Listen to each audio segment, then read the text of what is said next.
Hello বন্ধুরা, চলে এলাম আরেকটি মিনি ভ্লগ নিয়ে। দুদিন ধরে প্রচণ্ড কুয়াশা আচ্ছন্ন হয়েছিল, আজকে আবার বৃষ্টি পড়তে শুরু করে দিয়েছে। তাই সকাল সকাল তোমাদেরকে আমি দেখিয়ে দিলাম আমাদের বাগান। তো এখন হয়ে গেছে সন্ধেবেলা।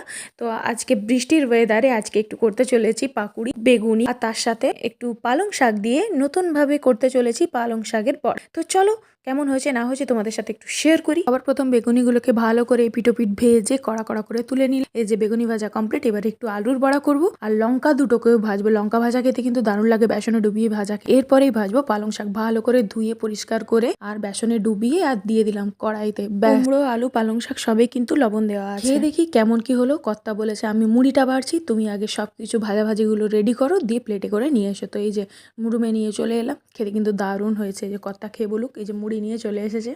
কেমন হয়েছে বলো? ও কিন্তু খেয়ে বলছে দারুণ দারুণ, খুব ভালো হয়েছে খেতে। বন্ধুরা, বৃষ্টির ওয়েদারে তেলে ভাজা দিয়ে মুড়ি খেতে কার না ভালো লাগে বলো। দেখা হচ্ছে আরেকটি মিনি ভ্লগে। বাই বাই বন্ধুরা।